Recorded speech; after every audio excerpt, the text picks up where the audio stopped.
اللهم صل على سيدنا محمد يا رب صل وسلم دائما ابدا على حبيبي. देखो एक डॉक्टर आपसे कहता है, दो किस्म के डॉक्टर मार्केट में पाए जाते हैं, पाकिस्तान की बात कर रहा हूं, यहां मुझे नहीं पता. एक डॉक्टर कहता है कि आपकी सेहत उसी वक्त अच्छी होगी जब आप खाना पीना छोड़ दें. दूसरा डॉक्टर कहता है दबा के छोड़ें, आप कमजोर हैं, आपको गोश्त की भी जरूरत है, अंडे पराठों की भी जरूरत है, आपको बिरयानी की भी जरूरत है, आपको बर्गर की भी जरूरत है, चपली कबाब भी आपको चाहिए, कोफ्ते भी आपको चाहिए. तो बताओ कौन से डॉक्टर की बात अच्छी लगेगी? है भाई, कोई बिदती मौलाना साहब थे ना, उनको हर वक्त खाने पीने का शौक था. तो किसी ने उनसे पूछा कि बताओ, ये हम सब मुसलमानों की हालत ऐसी हो गई है कि खाने पीने वाली आयतें हमें बहुत अच्छी लगती हैं, रोजे वाले हकाम हमें अच्छे बिल्कुल भी.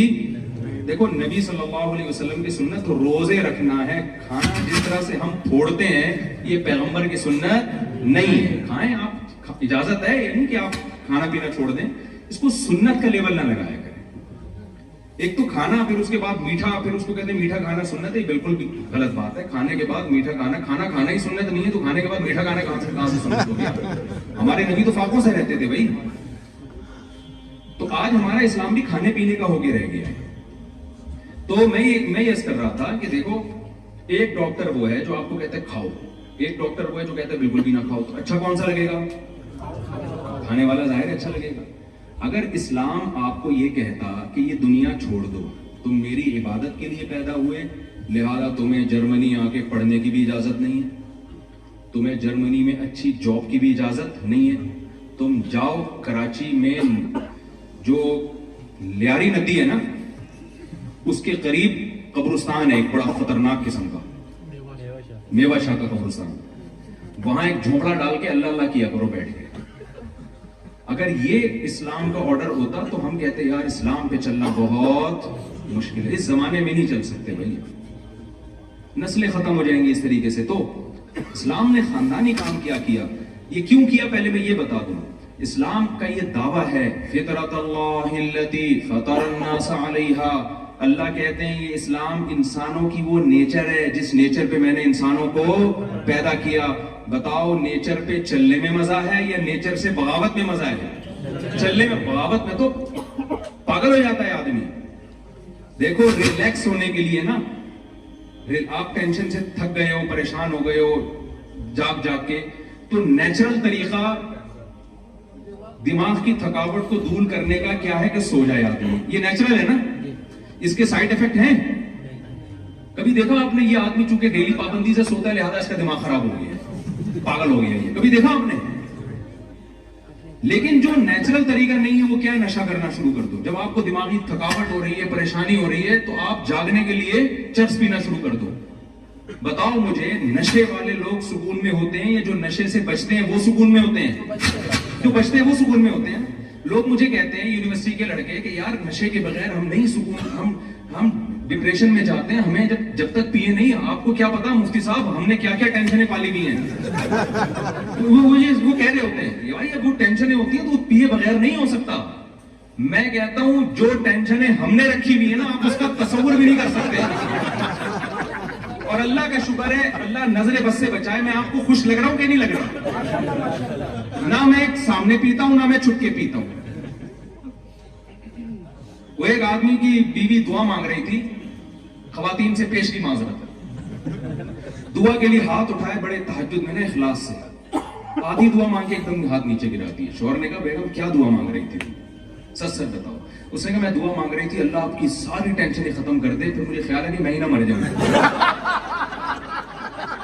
खवातीन से पेश की माजरत, मैं उन खवातीन की बात कर रहा हूं जो बयान नहीं सुन रहे. तो आप बताओ दुनिया में भाई कौन है जो टेंशन फ्री है यार?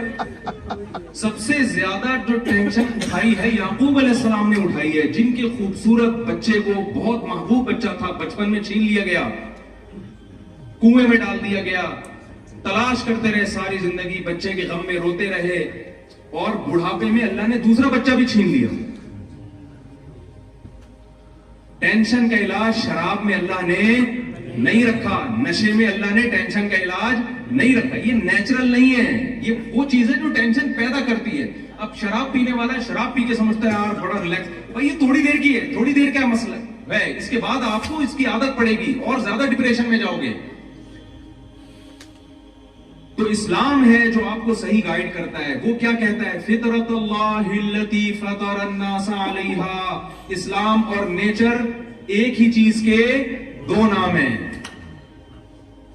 एक ही चीज के दो नाम। तो नशे की तरफ कभी भी मत जाओ। जिना नेचर नहीं है, निकाह इंसान की नेचर है। देखो एक बात में अक्सर बयानात में, आप लोग बोर तो नहीं हो रहे, थक तो नहीं गए, एक बात में अक्सर बयानात में समझाता हूं। देखो जानवर को अपनी नेचर पे चलने के लिए गाइडेंस की जरूरत नहीं है, उसके पास सोचने के लिए खोपड़ी है ही नहीं। उसको फितरत ने, खुदा ने, अल्लाह ने उसकी नेचर पे धक्का देके चला दिया है। वो नेचर से कभी नहीं हटता, वो इंसान के नारों से और तहरीकों से मुतासिर नहीं होता। आप जंगल में जाके सियासी नारे लगाओ कि पीटीआई को वोट देना है या जेयूआई को देना है, शेर पे कोई असर नहीं पड़ेगा। वो कहेगा भाई मैं अपना फायदा देखूंगा, ये तुम्हारे मसले हैं, ये मेरे मसले नहीं। वो कहेगा मुझे खाना चाहिए, मुझे एक अदद हिरन चाहिए, मुझे बकरी चाहिए, ये खाना चाहिए मुझे, और जो मुझे कितने प्रोटीन चाहिए उसके लिए मुझे डॉक्टर से पूछने की भी जरूरत नहीं। हमारे यहाँ तो डब्बों पे लिखा होता है ना इतनी कैलोरीज है, यहाँ लिखा होता है, वहां नहीं लिखा होता। वहां हमारे यहाँ जो कैलोरीज का हिसाब किताब है वो सबकी सेटिंग आउट हुई भी है। अच्छा एक और मैं बात कर दूं, बहुत से लोग मेरा दुम्बे में चर्बी वाला बयान लोगों ने सुना हुआ है, आवाज नहीं जा रही ऊपर।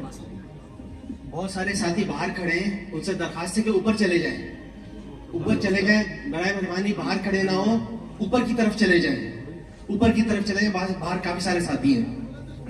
देखें बाहर खड़े ना हो, आप लोग मुझ पे पाबंदियां ना लगवाएं काइंडली।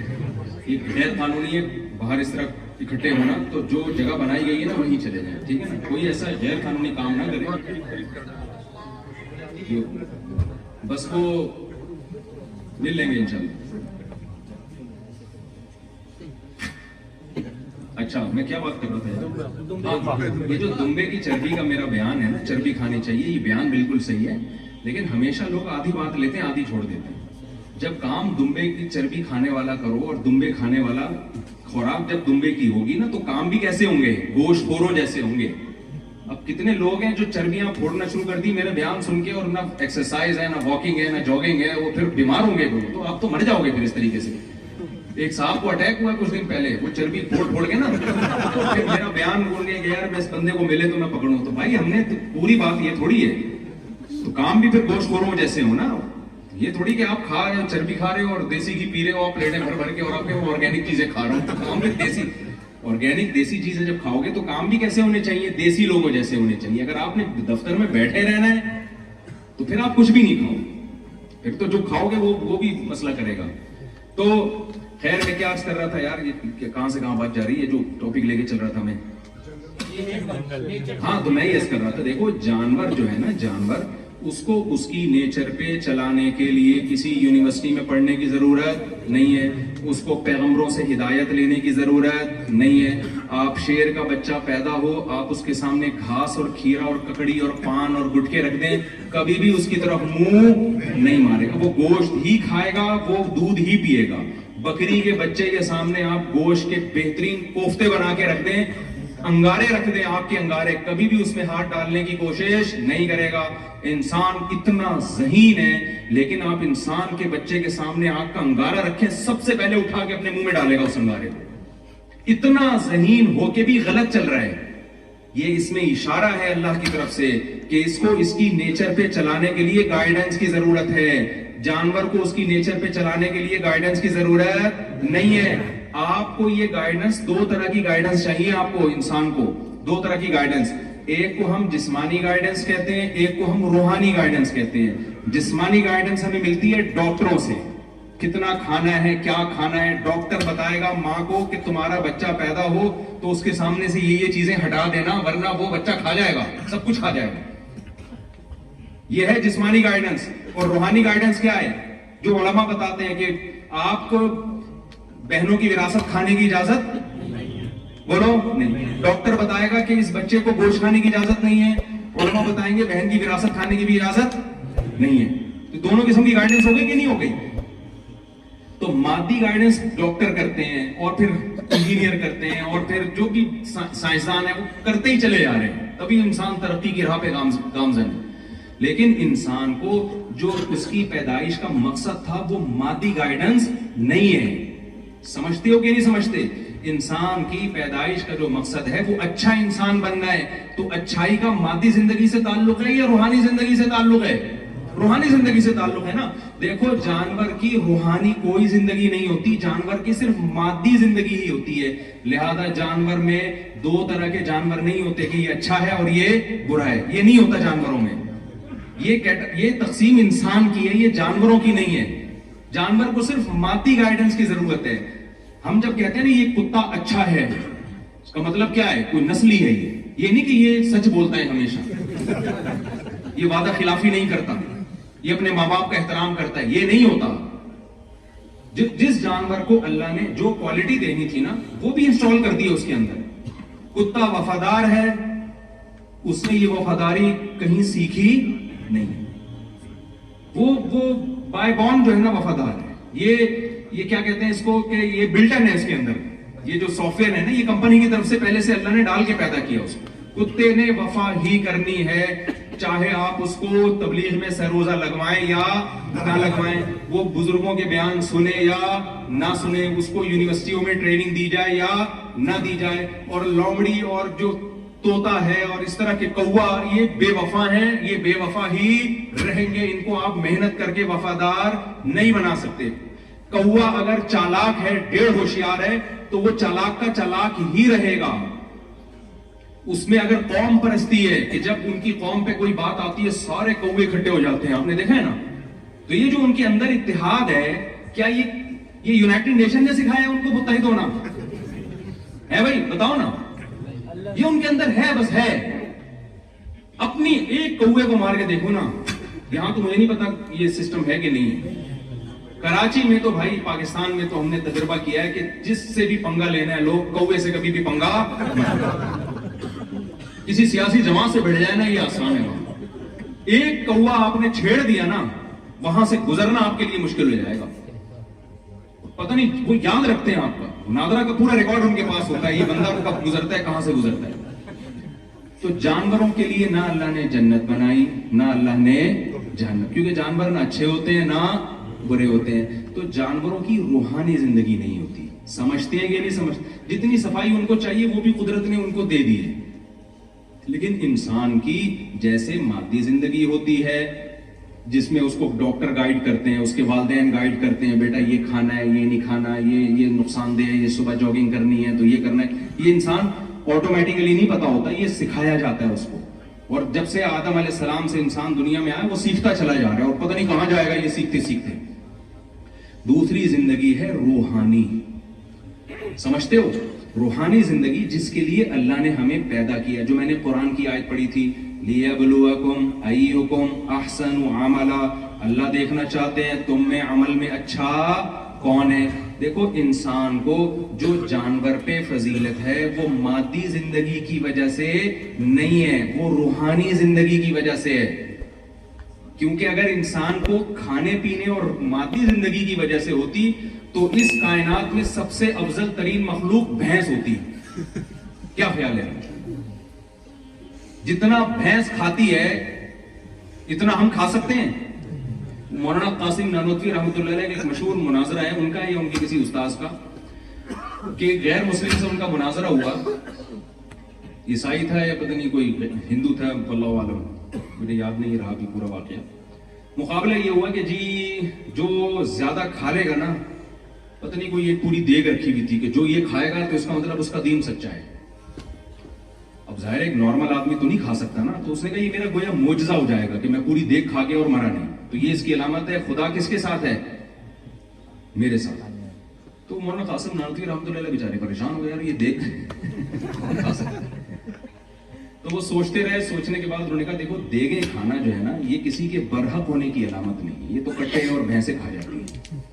انسان کی جو فضیلت ہے خواہشات پہ کنٹرول کرنا, دل چاہ رہا ہے مگر وہ کام نہیں کر رہا. جانور اپنی خواہشات پہ کنٹرول نہیں کرتے. تو کھانے کا مقابلہ چھوڑو, بھوکا رہنے کا مقابلہ کرتے ہیں. کہا میں ایک ہفتہ کچھ کھائے پیے بغیر زندہ رہ کے دکھاؤں گا, تم بھی ایک ہفتہ کھائے پیے بغیر رہ کے دکھاؤ. یہ جو میں نے واقعہ سنایا, اس سے آپ کو بات سمجھ میں آ گئی. ہماری جو ساری محنت جو آپ کی جرمنی میں آ کے محنت ہو رہی ہے نا, یہ مادہ پرستی کی محنت ہے. یہ آپ اپنی مادی زندگی کو اچھا کرنا چاہتے ہیں, میری صحت اچھی ہو جائے, میں پیسے نوٹ زیادہ چھاپنا شروع کر دوں, اور میں جناب میرا گھر اچھا ہو جائے. تو بھائی یہ چیز تو جانور بھی چاہتا ہے. جانور کے سامنے بھی 2 قسم کی خوراکیں ڈالیں گے نا, جو زیادہ مزے کی ہوگی وہ اس میں منہ مارے گا. جتنی اللہ نے اس کو عقل دی ہے, خواہشات کی پیروی جانور بھی اسی حساب سے کرتا ہے. اس میں انسان میں اور جانوروں میں کوئی فرق نہیں ہے. تبھی جو لوگ اچھا بننے کی کوشش نہیں کرتے, اللہ نے ان کے بارے میں فرمایا اولئک کالانعام بل هم اضل, یہ لوگ جانوروں کی طرح ہیں بلکہ اس سے بھی زیادہ بدتر ہیں. ایک بڑی مسٹیک انسان سے یہ ہوتی ہے کہ وہ گیٹ اپ دیکھ کے فیصلہ کرتا ہے کہ یہ اچھا ہے اور یہ برا. آپ بتاؤ دنیا میں بڑے بڑے ڈاکو اور چور ہیں, گیٹ اپ کتنا اچھا ہوتا ہے ان کا, کتنا اچھا گیٹ اپ. مجھے پتا ہے آپ کیوں ہنسے ہیں, آپ سب کا دماغ ایک طرف جا رہا ہے, سب کا دماغ ایک ہی طرف جا رہا ہے. تو دنیا میں بڑے بڑے چور اور ڈاکو ہوتے ہیں, گیٹ اپ کتنا اچھا ہوتا ہے, نہا دھو کے شیمپو لگا کے اور وہ خوشبو چھڑک کے نکلتے ہیں. یہ سارے ہمارے نوجوانوں کے دماغوں میں نا یہ جراثیم ہے جن کو نکالنے کی ضرورت ہے. میں اکثر لوگوں کو مثال دیتا ہوں, دیکھو there are 2 types of chores. میری اسی طرح کی گلابی انگلش ہے, آپ کو برداشت کرنی پڑے گی. چوروں کی, کیونکہ اسکول میں ہم اسی طرح پڑھتے تھے نا, there are 2 types of فلاں, there are 2, تو اسکول کا سسٹم طریقہ تو یہی ہے چیز سمجھانے کا. تو چوروں کی کتنی قسمیں ہیں؟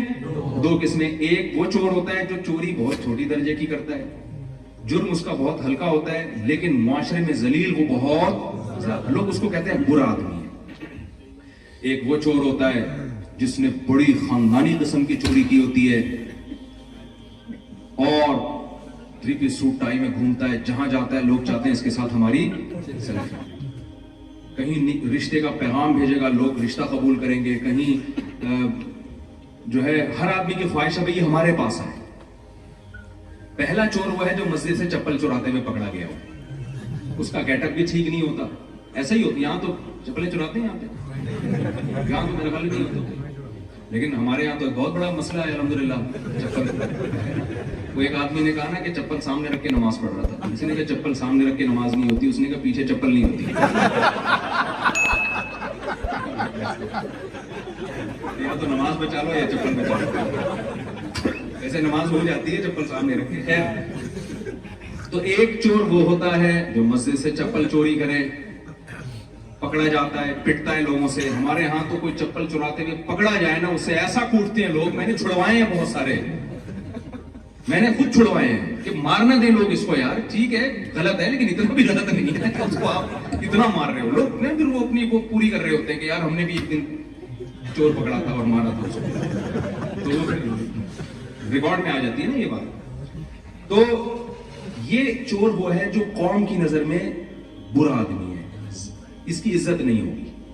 لیکن آپ مجھے بتاؤ, ایک شخص کا باپ مر گیا, بہن کی 1 کروڑ وراثت بنتی ہے, بڑا بھائی وہ نہیں دے رہا, یہ بڑا چور ہے یا نہیں ہے؟ ایسے چور ہماری سوسائٹی میں بہت زیادہ ہیں. لیکن کبھی آپ نے دیکھا کوئی ان کو کہہ رہا ہو کہ یہ چور ہے, یا کبھی کسی نے پکڑ کے کوٹنے کی کوشش کی ہو؟ یہ بہت اہم پوائنٹ کی بات ہے. ہم نے اچھائی اور برائی کا جو کرائٹیریا بنایا ہوا ہے وہ پبلک پہ چھوڑا ہوا ہے. لوگ جس کو اچھا کہتے ہیں وہ اچھا ہے, لوگ جس کو برا کہتے ہیں وہ کیا ہے, برا ہے. اسلام کہتا ہے یہ کانسیپٹ غلط ہے. اللہ کہتے ہیں میں جس کو اچھا بولوں گا وہ اچھا ہے, میں جس کو برا بولوں گا وہ برا ہے. اس معیار پہ اگر آپ پورے اتریں گے تو پھر آپ کے اعمال کا وزن قیامت کے دن بڑھ جائے گا. ہماری جو ینگ جنریشن یورپ میں آ رہی ہے اس نے اچھائی اور برائی کا معیار خود سے متعین کر لیا ہے. آپ کو خود سے متعین کرنے کی اجازت نہیں ہے, یہ پہلے سے طے شدہ ہے. سمجھ میں آ رہی بات کہ نہیں آ رہی؟ یہ پہلے سے طے شدہ. آپ کو اس معیار پہ اگر اچھے بنیں گے تو آپ اچھے اللہ کی ڈکشنری میں کہلائیں گے. ہو سکتا ہے پبلک کی نظر میں برے کہلائیں آپ. اگر آپ اس معیار پہ نہیں اترتے, دیکھو بھائی دنیا میں بہت کچھ ہو رہا ہے, بہت دھوکے ہو رہے ہیں, بہت बहुत जुल्म हो रहा है, लेकिन लोगों को नहीं पता होता। यहां अदालतें ट्रेस भी नहीं कर पाती हैं, बेगुनाह लोग छूट जाते हैं, जो गुनहगार हैं वो छूट जाते हैं, बेगुनाह को सजा मिल जाती है। असल जो डे ऑफ जजमेंट है वो क्या है? वो आखिरत है।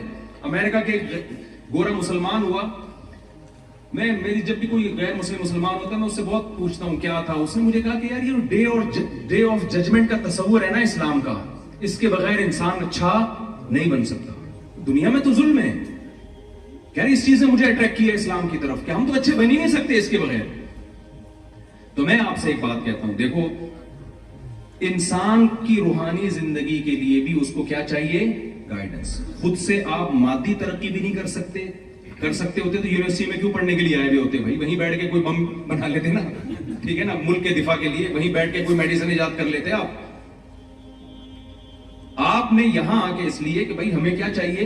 गाइडेंस। तो खूब समझ लें, जो हमारी पैदाइश का मकसद है अच्छा बनना, तो उसके लिए भी हमें गाइडेंस चाहिए। वो गाइडेंस इंसान नहीं देंगे, वो कौन देगा? जिसने इंसान को पैदा किया। ये उसके अलावा आपको कहीं और से नहीं मिलेगी। तो वो गाइडेंस है कुरान की शक्ल में। मुफ्ती तारिक मसूद साहब के बयानात सुनने के लिए youtube.com/मुफ्ती तारिक मसूद को सब्सक्राइब करें। और अगर आप लाइव वीडियो को कभी भी मिस नहीं करना चाहते हैं तो सब्सक्राइब करने के बाद बेल आइकन पर क्लिक करना मत भूलें। जज़ाकल्लाह।